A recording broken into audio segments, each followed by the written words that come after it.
మైదుకూరు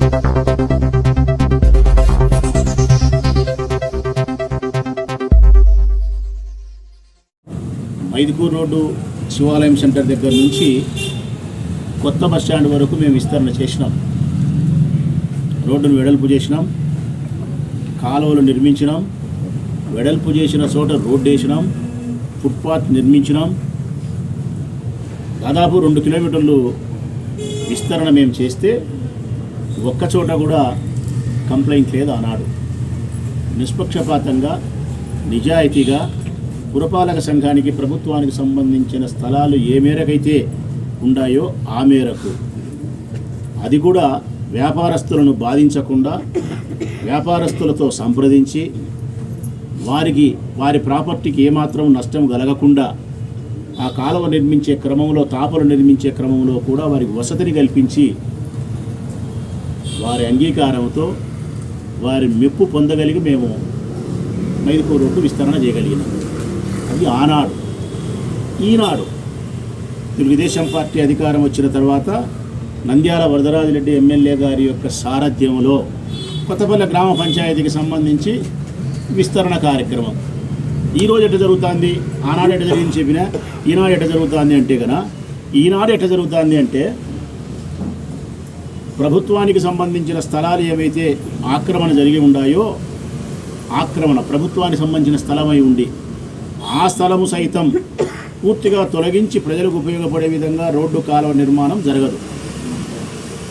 ఎవరు డబ్బులు ఇస్తే అడుక్కింతని ఎవరు డబ్బులు ఇస్తే వారి రూము కొట్టేరు. అది ప్రభుత్వాందే అయినప్పటికీ కొట్టేరు. ఎవరు డబ్బులు ఇవ్వకపోతే వారి రూము పట్టా అయినా కూడా, సొంత స్థలం అయినప్పటికి కూడా, ఇదిగో ఇట్లా ముసలోళ్ళు ఉంటారు కదా, సావిత్రమ్మ, ఓబులకొండయ్య, ఇటోళ్ళు ఉంటారు కదా, ఇటోళ్ళది పట్టా స్థలమైనా కూడా వీళ్ళది కొట్టేసినారు. ఈమెకుండేది 1/2 సెంటు రిలయన్స్ పెట్రోల్ బంక్ ఎదురుగా ఆంజనేయ స్వామి విగ్రహానికి సైడుగా. అది కూడా 7 రూములు ఉంటే 3 రూములు కొట్టేసినారు, 4 రూములు కొట్టేయలే. ఈ మీద కొట్టేసినారు, పక్కన 2 కొట్టేసినారు, మిగతా 4 కొట్టేయలే. పోనీ నీవు చెప్పిన ప్రకారం ఇది పట్టా కాదు అంటే ఆయమ్మ పట్టా అని చెప్పి కాగితాలు కూడా చూపిస్తూనే ఉంది. పట్టా స్థలం నాది ఇది అని చెప్పి, ఇది పట్టా 1/2 సెంటు ఆమెకు ఉండేది, 1/2 సెంటే. ఇది పట్టా అని చెప్పేదానికి మళ్ళీ ఆమె సబ్ రిజిస్టర్ ఆఫీస్కి పోయి ఈసీ కూడా తెచ్చుకుంది. మరి ఈ స్థలం అయితే కొట్టేసినారు, ఇదిగో ఇట్లా కొట్టేసినారు. ఇట్లా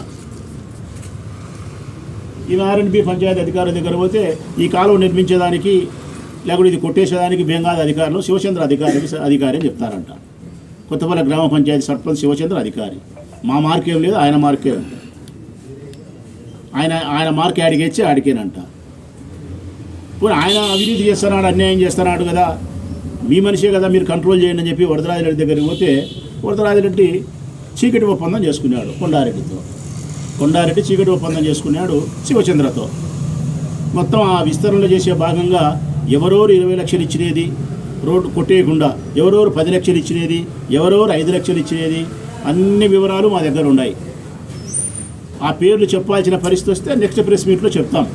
ఎందుకంటే ఇచ్చిన వాళ్ళు బాధపడతారని చెప్పి మాకు ఫోన్లు చేసి చెప్పినారు. దయచేసి నా పేరు చెప్పొద్దన్నా, నేను 20 లక్షలు ఇచ్చినా మీరు కనుక్కున్నారు, నేను 10 లక్షలు ఇచ్చినా, నేను 5 లక్షలు ఇచ్చినా అని చెప్పి మా పేరు చెప్తే మాకు నష్టం చేస్తారు, పేర్లు చెప్పాకని చెప్పినారు. మాకు రాజకీయానికి నష్టం జరగనంత వరకు వారి పేర్లు చెప్పాము. ఒకవేళ మా రాజకీయ జీవితానికి నష్టం జరిగే పరిస్థితి వచ్చి రేపదన చెప్పాల్సి వస్తే ప్రెస్ మీట్ తప్పకుండా నేను చెప్తా. బస్టాండ్లోకి మనం టర్న్ తిరిగేటప్పుడు ఆ మోట్లో ఉండే రూములే శివచంద్రారెడ్డికి సంబంధించినటువంటి రూములు. కింద పైన కలిస్తే 18 రూములు ఉన్నాయి. కింద పైన కలిస్తే 18 రూములు. DCSR లాడ్జీ ఎదురుగా జ్యోతిరావు పూలే విగ్రహానికి ఇటుపక్కగా అవి ఎప్పుడూ చాలా ఏళ్ళ కిందట నిర్మించినవి 18 రూములు ఉన్నాయి. సర్వే నెంబర్ 154లో ఉన్నాయి.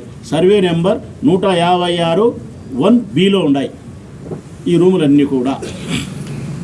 ఈ రూముల పరిస్థితి ఏంటి అంటే కనుక 1976లో ఈ రూములు, దీని నుంచి పూర్తిగా మేము విషయ పరిజ్ఞానం చేసుకునే మాట్లాడుతున్నాం. 1976లో సబ్ డివిజన్ చేసినారు. ఈ సర్వే నెంబర్ సబ్ డివిజన్ అయింది. 1978లో అవార్డు చేసినారు. అంటే రోడ్డు విస్తరణ చేసేదానికోసము ప్రభుత్వం అక్విజేషన్ చేసింది భూమిని. భూమిని అక్విజిషన్ చేసి, అంటే 154 సర్వే నెంబర్లో కలిగిన ఆ భూమి సబ్ డివిజన్ చేసిన తర్వాత 156 1Bకి సంబంధించిన ఆ భూమిని ల్యాండ్ అక్విజిషన్ చేసి ఆనాటి భూమి ఓనర్కు డబ్బులు ఇచ్చి భూమి ప్రభుత్వం స్వాధీనం చేసుకుంది. మరి ఇప్పుడు ఆ భూమి ప్రభుత్వాందే శివచంద్రదే, ఆ రూములు ప్రభుత్వానియా శివచంద్రయ్య? ఇన్నాళ్ళు అనధికారికంగా ఇల్లీగల్గా నువ్వు అనుభవించినప్పటికీ కూడా, ఆక్రమించి అనుభవించినప్పటికీ కూడా ఈరోజు ప్రొద్దుటూరు పట్టణ ప్రజల కోసం రోడ్డు విస్తరణ చేయాలా, మంచి చేయాలని మీరు అనుకునేటప్పుడు ఆ రూములు కొట్టేయాలా, కొట్టేయకూడదా? కొట్టేసేదానికి మీరు మార్కింగ్ ఇచ్చినారు. అది కూడా మళ్ళీ మేము అబద్ధం చెప్తాను అనే దానికి కూడా లేదు. పంచాయతీ అధికారులు కానీ ఎవరైనా మార్కింగ్ ఇస్తున్నారు. ఇది మార్కింగ్ ఇచ్చినది, ఇది మార్కింగ్. ఇది బస్టాండ్ లేక టర్న్ అయిన తర్వాత మోట్లో ఉండే ఆ చివరి గోడ, అంటే శివచంద్రారెడ్డికి సంబంధించినటువంటి కింద పైన 18 రూములు ఏమైతే ఉన్నాయో గోడ చివరిది ఇది. అంటే కొత్త బస్టాండ్ లేక టర్న్ అయ్యేటప్పుడు లోపలికి తిరిగిన తర్వాత ఫ్లెక్సీ కింద ఉండే గోడ, ఆ గోడకు వేసిన మార్కింగ్. ఈ మార్కింగ్ ప్రకారం అయితే గన శివచంద్రారెడ్డికి సంబంధించిన రూములు ఒక్క అడుగు మిగులుతాయి. ఆయన లారీ డ్రైవరు 6 సంవత్సరాలైంది, 2 కాళ్ళకి ఆపరేషన్ చేసినారు. ఆయన బయటికి ఎక్కడికి పోలేడు. ఈ అమ్మ సాకార, ఆ అమ్మకు ఉండేది 1/2 సెంటు, దాంట్లో పాలు పెట్టుకునేదాన్ని బాడెక్కి ఇచ్చింది. వాళ్ళు బాడికి ఇస్తారు, ఆ బాడికి తీసుకొని ఈ అమ్మ మౌనికి అన్నం పెట్టుకొని దాని అన్నం తిని బతకాల. ఈ రూమ్ కొట్టేసినారు, కనికరం లేకుండా కొట్టేసినారు. ఈమెది పట్టా స్థలం కొట్టేసి మళ్ళా ఆ ఎలక్ట్రికల్ లైన్మెన్ అనేవాడు సాయి అనేవాడు ఫోన్ చేసి నవ్వుతాడట, నీ రూమ్ ఉంది కొట్టేసినావు చూసుకుందిరా, కొట్టేసినా అని చెప్పి ఎగతాళిగా నవ్వుతాడంట. ఏమి దుర్మార్గం! ఇది ఊరా, వల్లకాడ, ప్రజాస్వామ్యమా? ఇది ఏం జరుగుతుంది అసలు? ఇది ఏం జరుగుతుంది? కొండారెడ్డి రాజ్యాంగం జరుగుతుంది, చీకటి ఒప్పందాలు జరుగుతున్నాయి. ధనార్జన తప్ప వేరేదే లేదు ప్రొద్దుటూరులో. టీడీపీ ప్రభుత్వం వచ్చిన తర్వాత వరదరాజిరెడ్డి కుమారుడు చేస్తాండే ఏకైక కార్యక్రమం డబ్బు సంపాదడం. ప్రొద్దుటూరు పట్టణానికి సంబంధించి జరిగిన అభివృద్ధి కార్యక్రమాలు ఎన్నో ఉన్నాయి. దాని మీద విజిలెన్స్ ఎంక్వైరీ అన్నారు. వీళ్ళు చేసిన పనులన్నీ కాంట్రాక్టర్లు చేసినండి. ఒక్కదానికన్నా నీకు రిజల్ట్ వచ్చిందే? రాలే. ఎగ్జిబిషన్ మేము ఫ్రీ ఇచ్చినాం. ఫ్రీ ఇస్తే వాళ్ళు చేసే అవినీతి ఏం తెలిసిన వాళ్ళు చెప్పే ఆరోపణ, దోశ 40 రూపాయలు అమ్మినారు కాబట్టి దాని మీద షిఫ్ట్ చేయాలంట. ప్రజలారా వింటారా?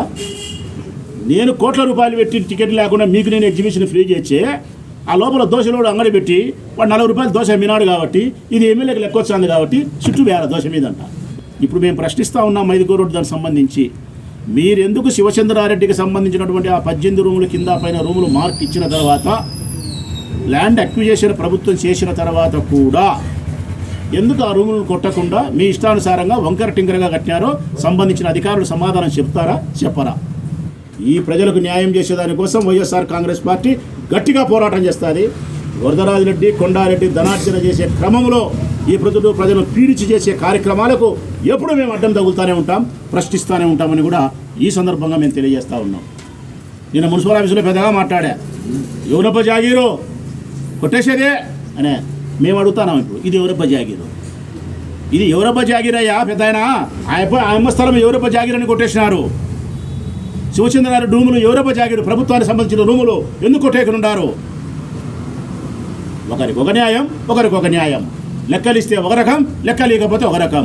తెలుగుదేశం వాడితే ఒక రకం, వైఎస్ఆర్ కాంగ్రెస్ పార్టీ వాడితే ఒక రకం.